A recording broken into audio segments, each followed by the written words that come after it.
Thanks very much. One of the most dangerous things to say in the company Bayer is that you're not a fan of Bayer Leverkusen, so I'm not going to make a comment on this at all.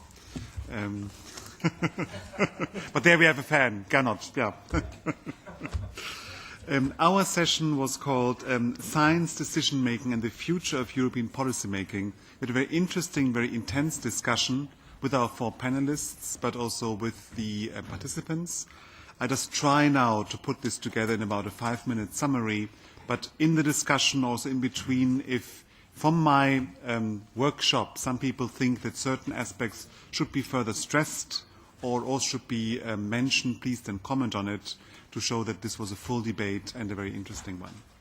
I think we started with looking into why is science-based decision-making such an interesting but also difficult topic, and why does the topic come up just now? And I think a key point that was mentioned by several speakers was that we deal with different cultures in policy as well as science. I might also add to the different cultures in industry, NGOs and the media. And it takes some time and effort to get beyond these different cultures, or also, as we heard from Mr. Alex, different epistemologies in the way how handling science and advice. I think there are different ways to give science advice with a variety of successes, definitely to be improved. One of the questions discussed was, do we actually have enough science supply? Because normally scientists ask for more science to be done in finance. Or do we actually have a problem of science demand? Have a different demand that normally people would get, or being not organized enough at this point? Another important point raised in discussion was the question of policy coherence. We have a number of bodies that can advise on science issues in the Commission, but also in the European Union. In the Commission, we have the Chief Scientific Advisor, we have the GRC, we have the services in DG Research. So how do these different services work together, and how coherent actually is the policy they give to politicians, and on which level? We had another comment, I think, that showed that also the same coherence applies to external policies, where also science plays maybe an underrated role, but is still present. But also there the question is, how can we ensure coherence in the way how science advice is given, and also how to feed into the political process. Another element of coherence obviously was between the institutions, where we have the Parliament building and setting up a big new scientific service for science advice, but we have nothing so far being active on the side of the Council. So how do the institutions actually start to work together to ensure science advice is given, but also actually fits the need of politicians? This was one of the points I think that was raised. Maybe we should ask politicians more in detail, what do they need as science advice? Then we can take a step back and also actually ask, well, actually, maybe we should also ask ourselves, what do we want our politicians to do on science, and how we as citizens see the process, and if actually our politicians really take enough care of taking science into advice, or if they, this is one of the quotes we had, rather prefer to read the Greenpeace report because it's something that fits your political line, rather than to compare this with what academies or science institutes have put up. I think there was a number of comments on how the current system works or doesn't work. I think it was mentioned that there is no clear standard of how to use science in the Commission. Every DG treats it a bit of will or what is convenient.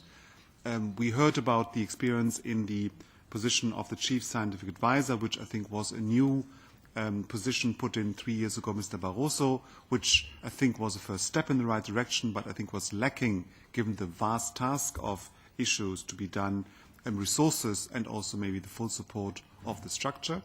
There were a number of comments on how the new Commission is handling issues, particularly with putting the GRC under education rather than under the General Secretariat or one of the strong commissioners on growth and science, and if this really would make sense. There were different opinions on that. I think some people said this is not really an issue as long as the GRC can do its job in giving best advice to politicians. Others said this is maybe not the best place to put it. It should be rather a more central position to ensure it also can have an input in the way how policy decisions are done. One of the other elements was that we said that it's fine to have long reports and make long-term advice. However, what we would need is ad hoc advice on certain current concrete issues that come up, that we have quick enough to ensure the right advice goes to politicians to be used in decision-making, and how can we deal with that. We then have at least started to discuss what improvements we would like to see in the way science policy is done. We had a very interesting example of Sense About Science, about their very active work in the United Kingdom to not just make analysis or reports, but also actually then try to involve scientists dealing with politicians, but also try to get majorities in getting certain things to and to the attention of politicians. And that's, I think, something that definitely should be discussed on the European level. How can we have a more active pro-science approach, coalition, organization that also could maybe have a similar activity on the European level, but maybe also on some of the national levels. And I think then it was also, I think, was one of the feedbacks, at least I noted down, is that it's nice to go and petition politicians, be they in the Parliament or in the Commission, but also that the organizations that care about science, be they science organizations or industry or NGOs, should actually start to organize themselves better to also build broad coalitions to advance certain positions that are pro-science, not just rely on the Commission to basically do their job for them. So there must also be an active involvement of citizenship to ensure science makes sense and science is done. I think this would be some of the points to be discussed. It was a much richer and much deeper discussion, but I would leave it there, and I think the rest can be discussed in more detail in the broader discussion with the participants. Thank you.